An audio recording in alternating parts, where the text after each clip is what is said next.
हिमाचल प्रदेश का ये इन दिनों वहाँ से जो वीडियो हैं वो बहुत ज़्यादा आ रही हैं।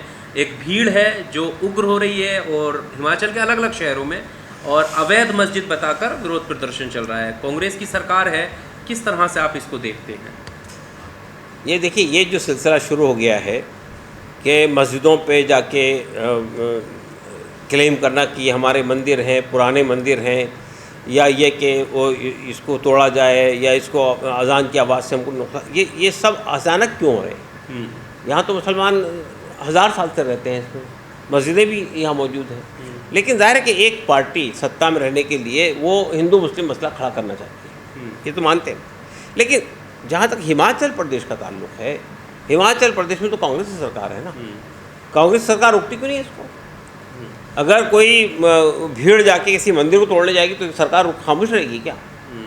सरकार का क्यों रोल नहीं है उसके अंदर? सरकार क्यों नहीं आगे आती है वहाँ पे? अभी आपको सुनकर हैरत होगी, आज ही मेरे पास एक फ़ोन आया कि अजमेर की दरगाह के ऊपर एक आज पिटीशन फाइल हुई है जयपुर हाई कोर्ट में।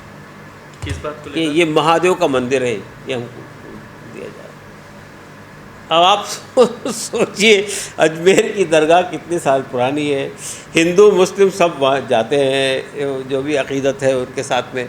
लेकिन आज जो है वो अभी थी मस्जिदों पे हो रहा है, सब कुछ है, लेकिन अजमेर की दरगाह पे भी क्लेम कर दिया। तो पर ये तो मतलब सुना जाता था कि फ्रिंज एलिमेंट है, कोई तेजो महल ताजमहल को बताता है, कोई कुछ, लेकिन अब पिटीशन दायर हो रही है। यही पिटीशन दायर हुई। अब वो पिटीशन आज सुनवाई चल रही थी, वो पिटीशन एक्सेप्ट हुई या नहीं हुई, वल्लाह वालम इस बात। आप मुझे बताइए ना, ऐसे पिटीशन को जुडिशरी को एक्सेप्ट करना चाहिए क्या? कोई भी बेबुनियाद आदमी खड़ा हो जाए, उल्टी सीधी हाथ में लगे, कल कहे पार्लियामेंट जो है वो शिव का मंदिर है, कल कोई जाके कह दे, तो आप पिटीशन एक्सेप्ट कर लेंगे क्या? सवाल है जुडिशरी से। सवाल है, बिल्कुल क्लियर सवाल है। पर जो शिमला का मामला है उसमें शिमला की संजोली मस्जिद में कमेटी ने माना कि ठीक है, जो अवैध लग रहा है वो हम तोड़ देंगे खुद से। फिर मंडी में विवाद हुआ तो वहाँ पर भी उन्होंने अपनी दीवार तोड़ दी। उसके अलावा अब कांगड़ा, पालमपुर, बाकी शहरों में भी होने लगा। तो ये स्थिति तो रुकने वाली नहीं है, ये तो आगे बढ़ रही है चीज़ें। देखिए, ये सिलसिला तो उस वक्त शुरू हो गया जब ज्ञानवापी मस्जिद, मथुरा की ईदगाह, कमाल मौला मस्जिद मध्य प्रदेश की और टीले वाली मस्जिद लखनऊ की, यहाँ सब पे जब क्लेम शुरू हो गए तो लोगों ने देखा कि ये तो बहुत अच्छी चीज़ है। हिंदू मुस्लिम विवाद को बढ़ाने के लिए, नफ़रत पैदा करने के लिए, अपना वोट बैंक वो बनाने के लिए, ये हिंदू मुस्लिम इशू बनाने के लिए अच्छी चीज़ है।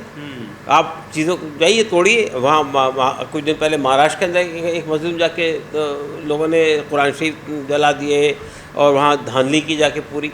तो ये जो सिलसिला चल पड़ा है, ये सिलसिले को इस सरकार को रोकना पड़ेगा। मसला सिर्फ हिंदुस्तान का नहीं है, दुनिया के देशों में भी अगर हमारी ये छवि बनेगी कि इस्टेब्लिश मस्जिदों पे कब्ज़े हो रहे हैं और वहाँ पे जो है क्लेम किए जा रहे हैं और वहाँ कुरान शरीफ को जलाया जा रहा है, तोड़ने निकल रही है भीड़, अल्लाह के रसूल सल्लल्लाहु अलैहि वसल्लम की शान में गुस्ताखियाँ हो रही है, ये सबसे क्या इमेज बना रहे हैं आप देश की?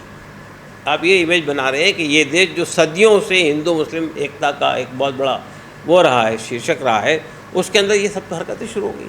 और उसके बाद आप दुनिया के अंदर ये जाकर दिखाने की कोशिश करते हैं कि भारत जो है वो एक दुनिया के अंदर एक पीसफुल वो बनाना चाहता है। तो आप अपने देश के अंदर तो ठीक कर लीजिए मामलात को। विदेशों की जंग रुक जाती है मोदी जी के कहने से। हाँ, तो अपने घर के जंग नहीं रोक रहे हैं आप, विदेशों की जंग रोकने के लिए। पर इसमें ये भी है, जैसे अभी आपने ये कहा कि विपक्ष मजबूत हुआ है, पक्ष कमज़ोर हुआ है।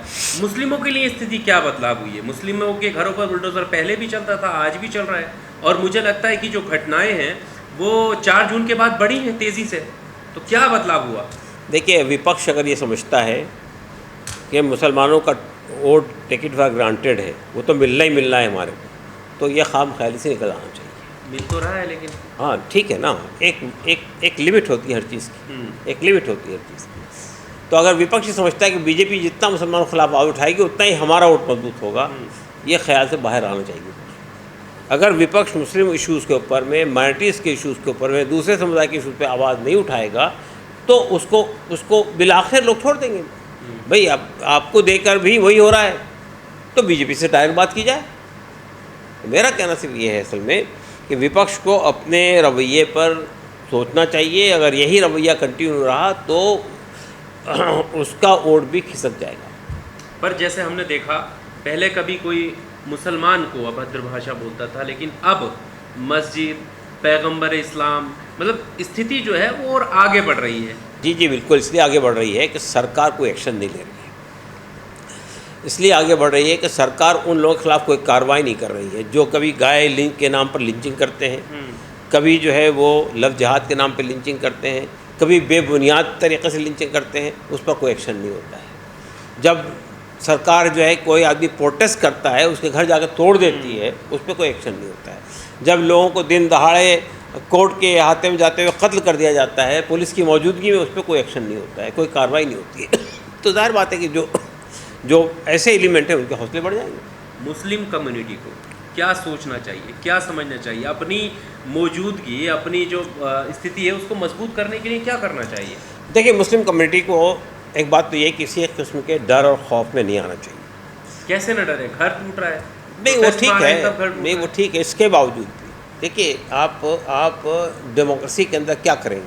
आवाज़ उठाएंगे, जलसा करेंगे, जुलूस निकालेंगे, रैली निकालेंगे, सड़क पर आएंगे। तो वो जो ऑप्शन अवेलेबल है उनको अवेल करना चाहिए, नंबर एक। दूसरी बात ये कि मैं समझता हूँ कि हिंदू सोसाइटी में भी और इस मुल्क की जो अक़लियतें हैं उनमें भी इंसाफ पसंद लोगों की कमी नहीं है। हमको ये लड़ाई तन्हा नहीं लड़नी चाहिए, ये लड़ाई में सबको साथ देना चाहिए। और ये लड़ाई में देखिए ये ज़रूरत इस बात की है कि मिसाल तौर पे हम लोगों ने जब देखा कि यूनिफॉर्म सिविल कोड का इशू जब भी खड़ा होता है हम मैदान में आते हैं, तो हमने पिछली बार जाके तमाम माइनॉरिटीज़ के लोगों से बात की कि पहला टारगेट हम हो सकते हैं लेकिन उसके बाद आप भी नहीं बचने वाले हैं।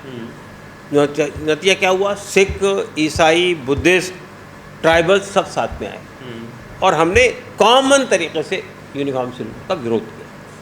यही मामला सीए के अंदर था। सीए की लड़ाई तो शुरू की थी मुसलमानों ने, लेकिन सब लोग आगे साथ में। तो यही मैं समझता हूँ कि हिंदुस्तान की अक्सरियत को, जो यहाँ की जो यानी मेजॉरिटी है, वो मेजॉरिटी इंसाफ पसंद है, मेजॉरिटी पीस चाहती है मुल्क में। लेकिन जो छोटा सा एलिमेंट है उसके पीछे चूँकि हुकूमत की ताकत लगी हुई है, उसकी पुष्पनाई हो रही है, प्रशासन की पुष्पनाई हो रही है, इसलिए वो खड़ा हो जाता है। मेजॉरिटी अगर वो चाहती है तो जो चंद लोग नफरत फैलाना चाहते हैं वो उनके साथ खिलाफ क्यों नहीं खड़ी होती? अगर हिमाचल में कोई भगाना चाहता है, काजी मुल्ले नहीं चलेंगे, इस तरीके नारे लगाता है, तो मेजॉरिटी आके खड़ी होए ना कि उनके धर्म के नाम पर अपवाद क्यों फैलाया जा रहा है?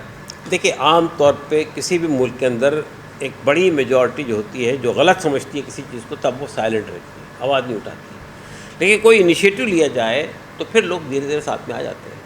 तो ये एक आम बात है, ये नई बात मैं कह रहा हूँ कि वो क्यों नहीं आवाज़ उठा रही। वो आम तौर पे जो गुंडे बदमाश इस तरह की हरकतें करते हैं वो समाज में इसलिए हरकतें करते हैं कि जो वास्ट मेजॉरिटी है वो खामोश रहती है। अगर वो खड़ी हो जाएगी तो इनकी हिम्मत नहीं है कि वो कर सकें।